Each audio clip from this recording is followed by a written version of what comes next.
আমরা কাজ করতে গেলে মাঝে মধ্যে এমন কিছু মোবাইল আসবে যে মোবাইলগুলো দেখবেন কাস্টমার এসে বলবে যে ভাই আমার মোবাইলে চার্জ থাকতেছে না। আবার অনেকে এসে বলবে যে ভাই মোবাইলটা আমি টিপতেছি বা কথা বলতেছি হঠাৎ করে এমন পরিমাণে গরম হচ্ছে যে মোবাইলটা হাতেই রাখা যাচ্ছে না। ঠিক আছে, তো এই মোবাইলটারও সেম সমস্যা। মোবাইলটা চালু অবস্থা যখন এটাকে চালু করে প্রচুর পরিমাণে গরম হয়ে যায়। ঠিক আছে, চালু করতে গেলেই এটা কি হয়ে যায়, গরম হয়ে যায়। তো যখন একটা মোবাইল গরম হবে তখন কিন্তু স্বাভাবিক বিষয় যে ওই মোবাইলটার চার্জও কি হবে, বেশি ক্ষয় হবে। ঠিক আছে, আপনি এবার নতুন ব্যাটারি 2টা 3টা 4টা পরিবর্তন করেন, কোনো লাভ হবে না। এখন আপনার মোবাইলে শর্ট আছে বা ওভার রেডিং আছে, গরম হয়ে যায়। গরম হলেই তো ওভার রেডিং বা শর্টের কারণে গরম হচ্ছে, তাই না? একটা মোবাইল কি এমনি এমনিতে গরম হবে? কখনোই গরম হবে না। আপনার মাথা হঠাৎ করে ব্যথা করবে না। কেন? আপনার মাথা তখনই ব্যথা করবে যখন আপনি অধিক টেনশন করবেন, ঠিকঠাক ভাবে না ঘুমাবেন, এইরকম নানাবিধ চাপ যখন আপনার মাথায় থাকবে তখনই কিন্তু মাথা ব্যথা করবে। তো একটা মোবাইলে তখনই গরম হবে যখন ওই মোবাইলে কোনো প্রকার শর্টিং সমস্যা থাকবে। আর শর্টিং সমস্যা থাকলে মোবাইলে কি থাকে, ওভার রেডিং সমস্যা থাকে। আমি আপনাদেরকে পাওয়ার সাপ্লাই একটু দেখানোর চেষ্টা করব।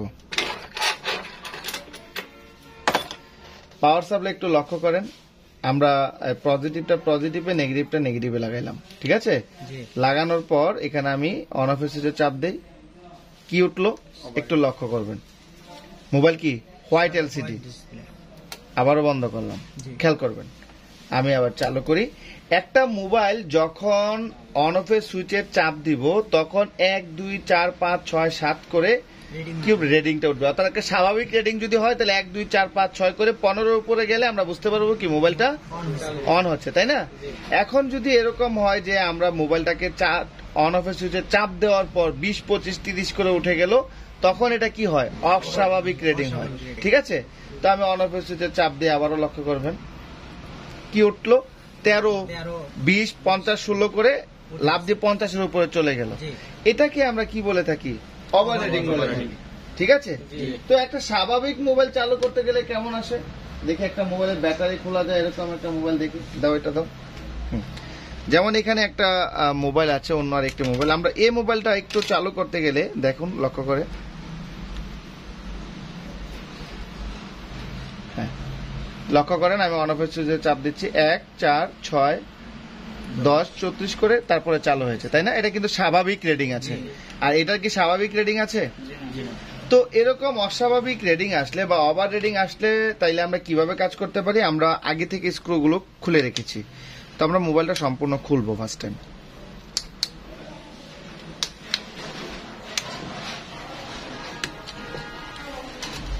খোলার পর প্রথমে আপনাকে দেখতে হবে মোবাইলটা ওয়াটার ড্যামেজ কিনা।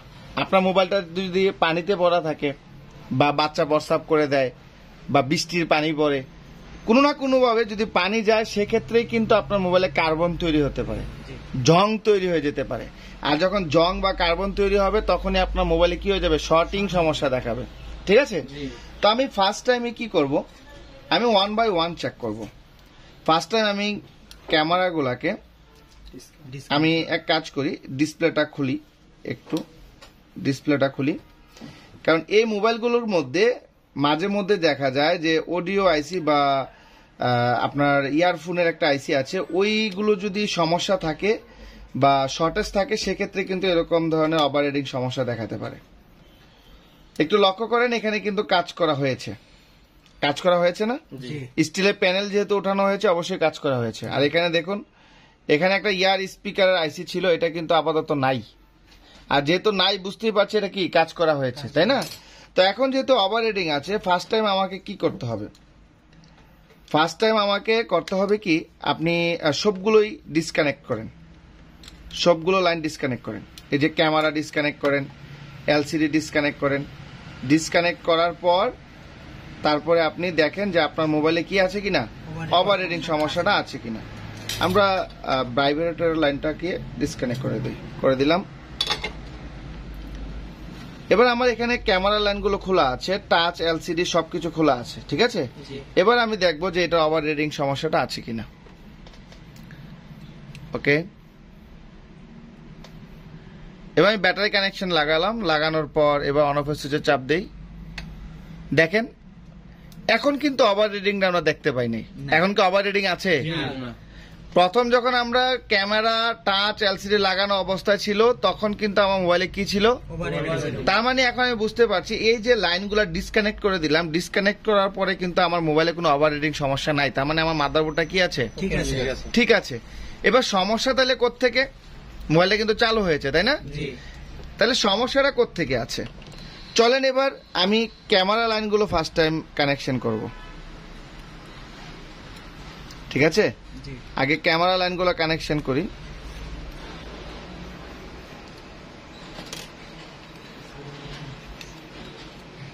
ওকে, ক্যামেরা কানেকশন করার পর এরপরে আপনি আবার চেক করেন, তাহলে তো আমরা বুঝতে পারবো যে ক্যামেরাগুলো লাগানোর পরে ওভাররিডিং সমস্যা আসতেছে, তাই না। এই দিলাম, দেওয়ার পরে এবার অন অফ সুইচে চাপ দেই, আছে ওভাররিডিং, স্বাভাবিক রিডিং আছে, তার মানে আমার ক্যামেরাগুলো কি আছে, ঠিক আছে। এবার আপনি কি করবেন, এরপরে আমরা খুললাম কিসের লাইন, এলসিডি এবং টাচের লাইন, তাই না। এবার আমরা কি করব, এলসিডি লাইন এবং টাচের লাইন কানেকশন করব। ওকে, অনেক সময় আবার কি হয়, এই মোবাইলের সার্কিটের মধ্যে যে কম্পোনেন্ট আছে এগুলো যদি বডির মধ্যে টাচ হয় সেক্ষেত্রেও কিন্তু এরকম ধরনের সমস্যা হতে পারে, কিন্তু এটা প্লাস্টিকের বডি। যদি এটা এরকম হতো যে এসএস জাতীয় বা স্টিল জাতীয়, সেক্ষেত্রে ধরে নিতাম যে হয়তো বা কম্পোনেন্ট বডির সাথে টাচ হচ্ছে, এটা বডির সাথে টাচ হলে কোনো সমস্যা হবে। তো আমরা এলসিডিটা কানেকশন করি, কি বলেন।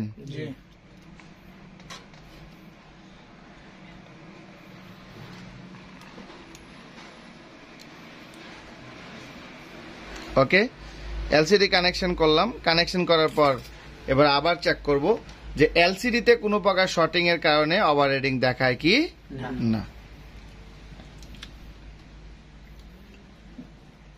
দেখেন আমি এলসিডি লাগানোর পরেও কিন্তু কি দেখায় না, ওভাররিডিং দেখায় না, দেখাইছে, ক্লিয়ার আসতেছে না। এখন কিন্তু প্রথম যখন আমরা চালু করতেছিলাম ওভাররিডিং অবস্থায় কিন্তু হোয়াইট এলসিডি ছিল, এখন কি আর হোয়াইট এলসিডি আছে, সিম্ফনি লেখা আসছে, তার মানে কি ডিসপ্লেটাও আমার ঠিক আছে, মোবাইলও চালু হচ্ছে, তাই না। তাইলে এবার আরেকটা কাজ করতে পারি, আমরা এলসিডি লাগালাম, ক্যামেরা লাগালাম, তাও ঠিক আছে। এবার আমরা টাচের লাইনটা দেখতে পারি, টাচের লাইন না হলে আপনার ভাইব্রেটর লাইনটা লাগিয়ে দেখবো, তাই না।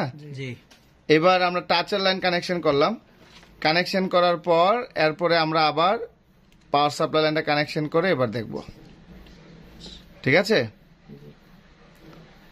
এবার লক্ষ্য করেন, একটু লক্ষ্য করবেন, দেখছেন ওভাররিডিং পুনরায় চলে আসছে না। আমি লাস্টে কোনটাকে কানেকশন করছি, টাচের লাইন যখন কানেকশন করলাম তখন কিন্তু আমার মোবাইলে কি চলে আসলো, অটোমেটিকলি ওভাররিডিং চলে আসলো। কথাটা বুঝতে পারছেন। আমি দেখি আবার টাচের লাইনটাকে ডিসকানেক্ট করি। ওকে, ডিসকানেক্ট করার পর এরপরে আবার আমি মোবাইলটাকে চালু করার চেষ্টা করি, খেয়াল করবেন আছে এখন ওভাররিডিং।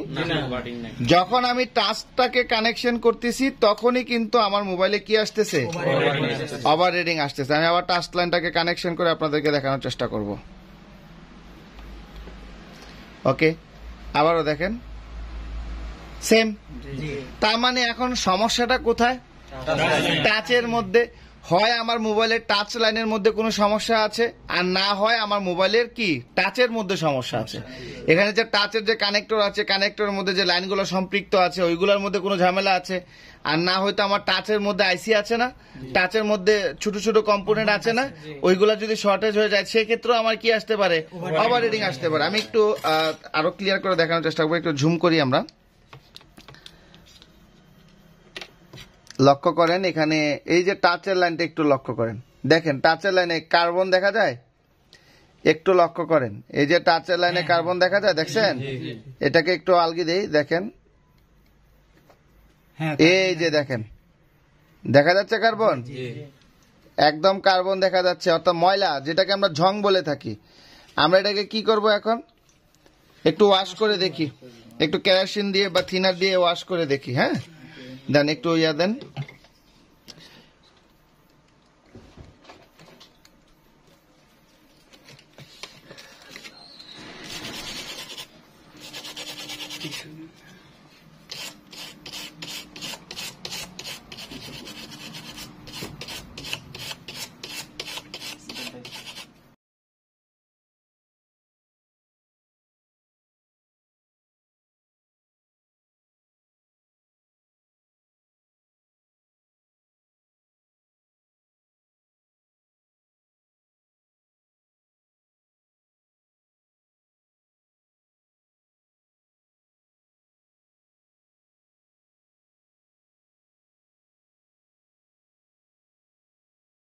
এবার আমরা কি করলাম, এবার আমরা টাচের লাইনটাকে ক্লিন করলাম, ক্লিন করে তারপরে আবার কানেকশন করে এখন আবার দেখার চেষ্টা করি। হ্যাঁ,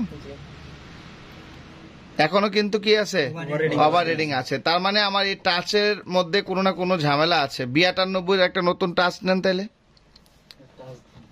B98 একটা টাচ দাও।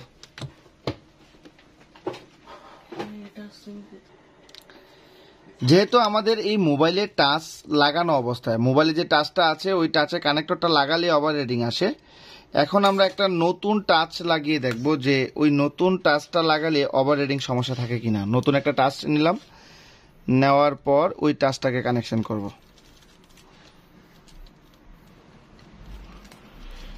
ওকে, তো এখন আমরা এটাকে দেখব।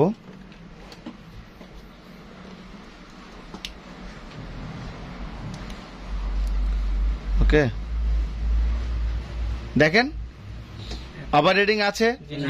আমি যখন নতুন আরেকটা টাচ লাগালাম তখন কোনো ওভার রিডিং আছে, কিন্তু আমি যখন এই মোবাইলের পুরাতন টাচটাকে লাগাচ্ছি তখন কিন্তু ওভার রিডিং ফিরে আসছে। তার মানে আমার মাদারবোর্ডের সমস্যা নাকি টাচের সমস্যা?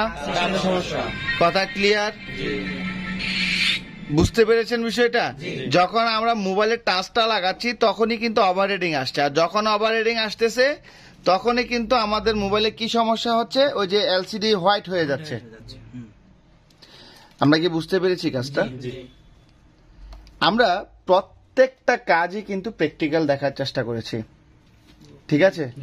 তো এই কাজগুলো আমরা কি করব, যখন যত বড় সমস্যাই হোক না কেন ছোটখাটো বিষয়গুলো থেকে আমরা স্টার্ট করব, হুটহাট করে কোনো কিছু করব না। কারণ আপনি সফল হবেন তখনই যখন আপনি ঠান্ডা মেজাজে কাজ করতে পারবেন। আপনি হুট কাস্টমারের ভিড় লেগে গেছে এরকম ধরনের ঝামেলাযুক্ত কাজগুলা যদি আসে, ওইগুলাকে আপনি পরে করার চেষ্টা করবেন। যেগুলো শর্ট কাজ ওইগুলাকে আগে করবেন। এরকম ওভার রিডিং, শর্ট সমস্যা, এরপর দেখা গেল যে আপনার আইসি পরিবর্তন করতে হবে, নেটওয়ার্ক সমস্যা, এগুলো একটু ভেজাল জাতীয় কাজ। ওইগুলাকে আপনি সময় রেখে রেখে দিবেন, যে সময়টা আপনার কাছে কাস্টমার থাকবে না বা যে সময়টা আপনি রিল্যাক্সে থাকবেন ওই সময়টা আপনি ওই কাজগুলো করার চেষ্টা করবেন, ঠিক আছে? তো আশা করি এই কাজটা আপনারা বুঝতে পেরেছেন। এরকম ধরনের সমস্যা আসলে তাহলে কি আপনারা করতে পারবেন না? ইনশাআল্লাহ।